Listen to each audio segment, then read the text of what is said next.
নমস্কাৰ সকলোকে স্বাগতম জনাইছো আসাম কেৰিয়াৰ পইণ্ট ইউটিউব চেনেলটোলৈ তো বন্ধুসকল আজিৰ এই ভিডিঅ'টোত আমি আপোনালোকৰ আগন্তুক অনুষ্ঠিত হ'ব লগা ডিএলএড পিইটি এক্সামৰ বাবে সহায়ক হোৱাকৈ সোশ্যাল ষ্টাডিজৰ আৰু এটা নতুন ভিডিঅ' লৈ আহিছো তো এই ভিডিঅ'টোত আমি জিঅ'গ্ৰাফিৰ কেইটামান মোষ্ট ইম্পৰ্টেণ্ট কুৱেশ্যন চাম যিকেইটা আপোনালোকৰ এক্সামৰ বাবে অতিকৈ হেল্পফুল হ'ব আৰু ইয়াতে আপোনালোকক আৰু এটা কথা জনাই থওঁ আমি ইয়াৰ আগতেও সোশ্যাল ষ্টাডিজ মেথছ ৰিজনিং বা এনভায়ৰনমেন্ট সায়েন্স এই সকলোবিলাকৰ ভিডিঅ' আপলোড কৰিছো যদি আপোনালোকে চোৱা নাই তেনেহলে ডেসক্ৰিপচনত আমি লিংক দি দিম আপোনালোকে হেকিটা ভিডিঅ' চাই ল'ব পাৰিব আৰু এটা কথা যেহেতু আপোনালোকৰ এক্সামটো 13 জুলাই তাৰিখে অনুষ্ঠিত হ'ব সকলোৱে ডেটটো গম পাইছে তো এতিয়া মাত্ৰ মাজত আপোনালোকৰ 1 মাহ সময় আছে ঠিক আছে 1 মাহ মান সময় কেৱল আপোনালোকৰ হাতত আছে তো এই 1 মাহত আপোনালোকে গোটেই সিলেবাসটো কমপ্লিট ভালদৰে কৰি লওক কাৰণ গোটেই সিলেবাসৰ পৰা আপোনালোকৰ কোৱেশ্চন আহিব আৰু সিলেবাসটো বহুত ডাঙৰ হয় ঠিক আছে আৰু যদি আপোনালোকৰ সিলেবাস মতে সকলো সাবজেক্টৰ পিডিএফ নোটছ কিনি লাগে আৰু যদি ভাবে যে পিডিএফ নোটছ কিনিৰ পৰা আমি ভালদৰে প্ৰিপাৰেচন কৰিম তেতিয়া হলে আমাক এই নম্বৰটোত হোৱাটছআপত মেছেজ কৰিব 8133840965 ঠিক আছে এই নম্বৰটোত আমাক হোৱাটছআপত মেছেজ কৰিব আৰু জনাই দিব যে ডিএলএডৰ সম্পূৰ্ণ প্ৰিপাৰেচনৰ নোটছ বিলাক লাগে পিডিএফ বিলাক লাগে তো আসামিজ বা ইংলিশ মিডিয়ামত আমি আপোনালোকক এই নোটছ খিনি দি দিম আৰু কেৱল মাত্ৰ 99 টকাতে আমি আপোনালোকক এই গুটেখিনি পিডিএফ নোট দি দিম ঠিক আছে এটা 199 টকা হৈ যাব পাৰে তো আমি এতিয়া দামটো কমাই দিছো কেৱল 99 টকাত আপোনালোকক সকলোখিনি পিডিএফ দি দিম ঠিক আছে তো যদি প্ৰয়োজন হয় এতিয়া আমাক এই নম্বৰটোত হোৱাটছআপত মেছেজ কৰিব ঠিক আছে তো এতিয়া আমি আজি ভিডিঅ'ৰ কোৱেশ্চনখিনি চাও কি দিছে চাও প্ৰথম কোৱেশ্চনটো হৈছে which of the following separates India and Sri Lanka অৰ্থাৎ কোনটো প্ৰণালীয়ে ভাৰত আৰু শ্ৰীলংকাক পৃথক কৰিছে ঠিক আছে কোনটো প্ৰণালীয়ে ভাৰত আৰু শ্ৰীলংকাক পৃথক কৰে তো এটো কোনটো হ'ব এটো হ'ব অপচন এ পাক ষ্টেট ঠিক আছে পাক প্ৰণালীয়ে পৃথক কৰে নেক্সট কোৱেশ্চনটো হৈছে which of these is the largest planet তলৰ কোনটো বৃহত্তম গ্ৰহ ঠিক আছে বৃহত্তম গ্ৰহটো কোনটো হয় বুধ হ'ব প্লুটো হ'ব বৃহস্পতি হ'ব নে শুক্ৰ হ'ব আৰু যদি কোনোবা আগতীয়াকে জানে ঠিক আছে যদি আপোনালোকে আনসাৰ বিলাক জানে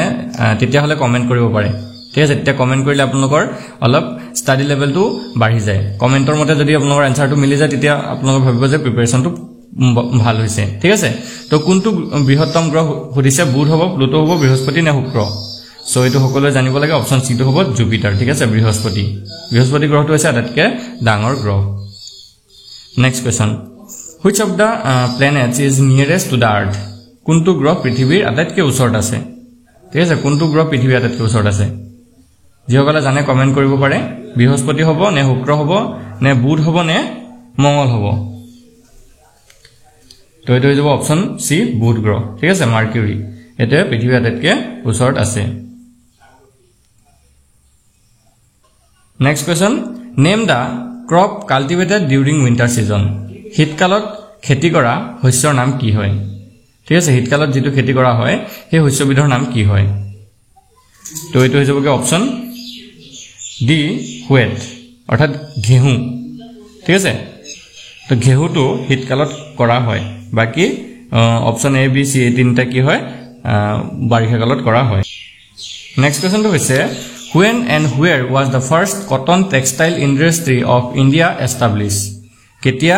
আৰু কোত ভাৰতৰ প্ৰথমটো কপাহী বস্ত্ৰ উদ্যোগ স্থাপিত হৈছিল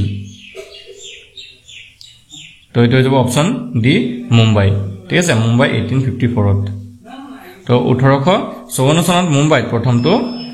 কপাহী বস্ত্ৰ উদ্যোগ স্থাপিত হৈছিল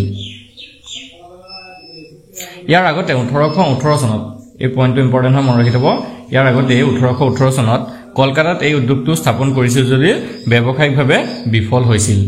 তো যদি আমাৰ প্ৰশ্নটো আহে তেতিয়া এটোৱে লিখিব লাগিব যে 1854 চনত মুম্বাইত ঠিক আছে বাকি এটো কলকাতাত 1818 চনতে এই উদ্যোগটো স্থাপন কৰা হৈছিল কিন্তু এটো বিফল হৈছিল তেতিয়া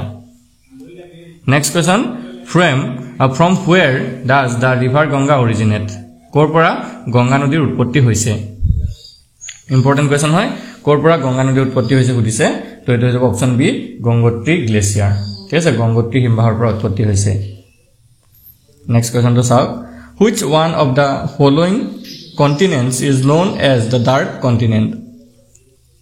তলৰ কোনখন মহাদেশক অন্ধকাৰ মহাদেশ ৰূপে জনা যায় ঠিক আছে কোনখন মহাদেশক অন্ধকাৰ মহাদেশ জনা যায় সো এটো কোনটো হ'ব এটো হ'ব অপচন এ আফ্ৰিকাখনক জনা যায় নেক্সট কোৱেশ্চনটো হৈছে can you name the place in India where Asia's largest Buddhist monastery is situated এছিয়াৰ সৰ্ববৃহৎ বৌদ্ধ মঠটো ভাৰতৰ কোনখন ঠাইত আছে ঠিক আছে এছিয়াৰ ভিতৰতে যেটো ডাঙৰ আটাইতকৈ ডাঙৰ বৌদ্ধ মঠ আছে এটো ক'ত আছে তো এটো হ'ব অপচন বি টাৱাং অৰুণাচল প্ৰদেশ ঠিক আছে অৰুণাচল প্ৰদেশৰ টাৱাঙত এই বৌদ্ধ মঠটো আছে নেক্সট কোৱেশ্চনটো হৈছে which is the largest exporter of oranges in the world পৃথিৱীৰ সৰ্ববৃহৎ কমলা ৰপ্তানিকাৰী দেশ কোনখন আটাইতকৈ বেছি কমলা ক'ত ৰপ্তানি কৰা হয় তো এইগিটা অপচনৰ ভিতৰতে মই আৰু এটা অপচন ইয়াতে বনাই দিছো স্পেইন ঠিক আছে এটো মনত ৰাখিব এইগিটাৰ ভিতৰত এটাও নহয় স্পেইন এটো হ'ব লাগে অপচন আমাৰ ই টু কাৰেক্ট আনসাৰ হ'ব ঠিক আছে মনত ৰাখিব স্পেইন যিখন দেশ আছে তাতে আটাইতকৈ বেছি কমলা ৰপ্তানি হয় নেক্সট কোৱেশ্চনটো হৈছে what is the time difference between Indian Standard Time and Greenwich Mean Time অৰ্থাৎ ভাৰতীয় মান সময় আৰু গ্ৰীনিউইচ মান সময়ৰ মাজৰ সময়ৰ পাৰ্থক্য কিমান হয় তো এটো হ'ব অপচন ডি 5 আৰু হাফ আৱাৰ্স মানে 5.5 ঘণ্টা হয় next question on which river is the Bhakra Nangal Dam built Bhakra Nangal বান্ধ কোনখন নদীৰ ওপৰত নিৰ্মাণ কৰা হৈছে তো এটো হৈছে অপচন বি সুতলেজ অৰ্থাৎ হতদ্ৰু নদীৰ ওপৰত নিৰ্মাণ কৰা হৈছে next question which is the largest west flowing river in central India মধ্য ভাৰতৰ পশ্চিমে বৈ যোৱা বৃহত্তম নদীখনৰ নাম কি হয় তো এটো হৈছে অপচন বি নৰ্মদা নদী next question what is the name of the longest beach in India situated at Chennai চেন্নাইত অৱস্থিত ভাৰতৰ দীৰ্ঘতম সাগৰ তীৰৰ নাম কি তো এটো হৈছে অপচন এ মেৰিনা বিচ ঠিক আছে মেৰিনা সাগৰ তীৰ আৰু এটো ক'ত আছে চেন্নাইত আছে next question name the largest brackish water lagoon in India ভাৰতৰ সৰ্ববৃহৎ লুনিয়া পানীৰ অশ্বখুৰা হ্ৰদটোৰ নাম কি হয় তো এটো হৈছে অপচন এ চিল্কা লেক অৰ্থাৎ চিল্কা হ্ৰদ হয় next question which place receives the highest rainfall in the world পৃথিৱীৰ কোন স্থানত সৰ্বোচ্চ বৃষ্টিপাত হয় ঠিক আছে কোনটো স্থানত সৰ্বোচ্চ বৃষ্টিপাত হয় তো এটো option B Mawsynram in India তো এই ভাৰতৰ মৌচিনৰামত আৰু মৌচিনৰামটো ক'ত আছে মেঘালয়ৰ চেৰাপুঞ্জিৰ ওচৰত আছে আৰু এই ঠাইটোতে আটাইতকৈ বেছি কি হয় বৰষুণ হয় বা বৃষ্টিপাত হয় next question which planet has the highest number of satellite কোনটো গ্ৰহৰ সৰ্বাধিক সংখ্যক কি আছে উপগ্ৰহ আছে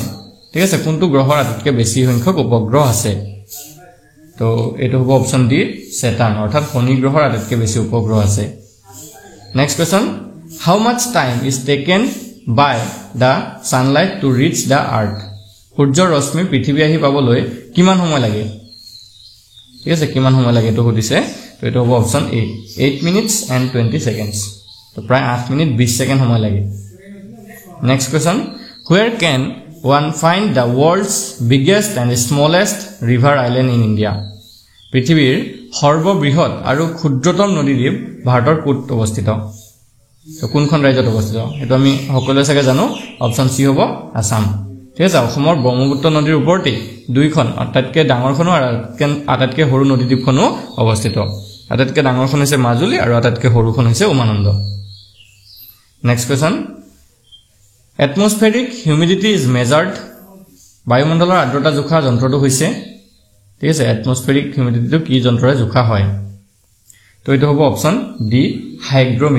হাইগ্ৰোমিটাৰ নামৰ এবিধ যন্ত্ৰৰ সহায়ত বায়ুমণ্ডলৰ আৰ্দ্ৰতা জোখা হয় next question which is the world's largest desert পৃথিৱীৰ সৰ্ববৃহৎ মৰুভূমি কোনখন হয় তো এটো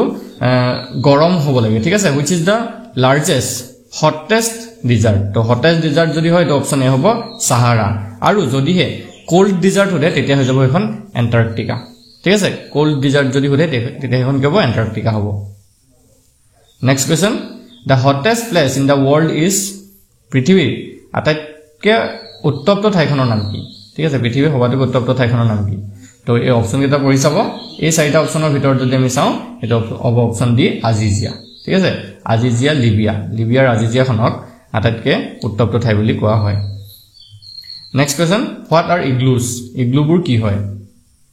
তো এটো হ'ব অপচন ডি হ'ব দেই dome shaped house or hut built of blocks of a hard ice in which the Eskimos live. অর্থাৎ কি কৈছে যাওক এস্কিমো সকলে বাস কৰা বৰফৰ টুকুৰাৰে নিৰ্মিত গম্বুজ আকৃতিৰ ঘৰ বা জুপুৰি ঘৰ তো হেতু হৈছে কি igloo next question which of the following is the leading producer of rice তলৰ কোনখন দেশ ধানৰ অগ্ৰণী উৎপাদনকাৰী হয় ঠিক আছে অৰ্থাৎ ধান আটাইতকৈ বেছি ক'ত উৎপন্ন হয় তো এটো হ'ব অপচন সি চাইনা ঠিক আছে চীন দেশত আটাইতকৈ বেছি ধান উৎপাদন হয় next question which country ranks top in the mining of gold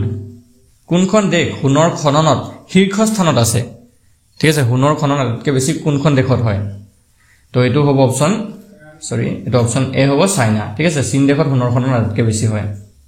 next question which is the largest gulf in the world পৃথিৱীৰ সৰ্ববৃহৎ উপসাগৰখনৰ নাম কি হয় তো ইয়াৰ ভিতৰত কাৰেক্ট আনসাৰটো option D gulf of Mexico ঠিক আছে মেক্সিকো উপসাগৰ next question which of the following is the largest river in the world তলৰ কোনখন পৃথিৱীৰ সৰ্ববৃহৎ নদী পৃথিৱীৰ সৰ্ববৃহৎ নদীখন হৈছে option D Amazon next question the strait connecting Arabian Sea and the Bay of Bengal is আৰব সাগৰ আৰু বংগোপসাগৰক সংযোগ কৰা প্ৰণালীটো কোনটো হয় তো ইয়াৰে কাৰেক্ট আনসাৰটো অপচন সি পাক ষ্ট্ৰেইট অৰ্থাৎ পাক প্ৰণালী next question which is the largest freshwater lake in the world তলৰ কোনটো পৃথিৱীৰ সৰ্ববৃহৎ অলৱণাক্ত পানীৰ হ্ৰদ তো ইয়াৰ ভিতৰতে ৰাইট আনসাৰটো হ'ব অপচন সি লেক বৈকাল বৈকাল হ্ৰদটো হৈছে পৃথিৱীৰ সৰ্ববৃহৎ অলৱণাক্ত হ্ৰদ next question which among the following is the most popular city in the world তলৰ কোনখন পৃথিৱীৰ জনবহুল মহানগৰ আটাইতকৈ বেছি জনবহুল অৰ্থাৎ মহানগৰখন যদি আমি চাওঁ এটা option D Tokyo next question the capital of Lakshadweep is লাক্ষাদ্বীপৰ ৰাজধানী কোনখন হয় ঠিক আছে লাক্ষাদ্বীপৰ ৰাজধানী কোনখন হয় তো এটো হ'ব option D Kavaratti next question the highest mountain peak in India is ভাৰতৰ সৰ্বোচ্চ পৰ্বত শৃংগটো কোনটো হয় তো ইয়াতে চাওক ভাৰতৰ সুধিছে তো এটো হৈ যাব অপচন এ কাঞ্চনজংঘা ঠিক আছে ইয়াৰ হাইটটো হৈছে 8586 মিটাৰ ঠিক আছে 8586 metre next question which of the following is the longest river in India অৰ্থাৎ ভাৰতৰ দীৰ্ঘতম নদীখনৰ নাম কি হয় আটাইতকৈ ডাঙৰ দীঘল যদি নদীখন চাওঁ এখন হ'ব অপচন এ গংগা নদী next question the highest waterfall in India is ভাৰতৰ উচ্চতম জলপ্ৰপাতটোৰ নাম কি হয় তো फ्रेंड्स ইয়াৰ ৰাইট আনসাৰটো অপচন এ কুঞ্চিকল waterfall অৰ্থাৎ কুঞ্চিকল জলপ্ৰপাত next question which Indian state is known as land of 5 rivers ভাৰতৰ কোনখন ৰাজ্যক পঞ্চ নদীৰ ভূমি হিচাপে জনা যায় তো এখন হ'ব অপচন বি পাঞ্জাবখনক জনা যায় তো আজি ভিডিওৰ লাষ্ট কোৱেশ্চনটো চাওক the driest place in India is ভাৰতৰ হবাটোকৈ খৰাং ঠাই হৈছে ভাৰতৰ আটাইতকৈ খৰাং ঠাই বা শুকান ঠাই যদি আমি চাওঁ তো এটো হ'ব অপচন সি জয়সলমেৰ ঠিক আছে ভাৰতৰ আটাইতকৈ খৰাং ঠাইখন হৈছে জয়সলমেৰ তো বন্ধুসকল আজি ভিডিওৰ কোৱেশ্চন কিটা যদি আপোনালোকৰ ইনফৰমেটিভ লাগিলে তেতিয়া ভিডিওটো এটা লাইক কৰি দিব আৰু আমাৰ চেনেলটো সাবস্ক্ৰাইব কৰি ল'ব কাৰণ ডিএলএডৰ আপোনালোকৰ সম্পূৰ্ণ প্ৰিপাৰেচন এই চেনেলটোত আমি কৰাই দিম আৰু যদি আপোনালোকৰ নোটছখিনি লাগে সম্পূৰ্ণ সিলেবাসৰ নোটছ বিলাক লাগে তেতিয়া হলে আমাক এই নম্বৰটোত এতিয়া WhatsAppত মেছেজ কৰিব 8133840965 ঠিক আছে এই নম্বৰটোত এতিয়া WhatsAppত মেছেজ কৰি কেৱল আপোনালোকে 99 পে কৰিলে আমি আপোনালোকক সম্পূৰ্ণ সিলেবাস ইংলিশ বা আসামিজ মিডিয়ামত সম্পূৰ্ণ PDF নোটছখিনি দি দিম ধন্যবাদ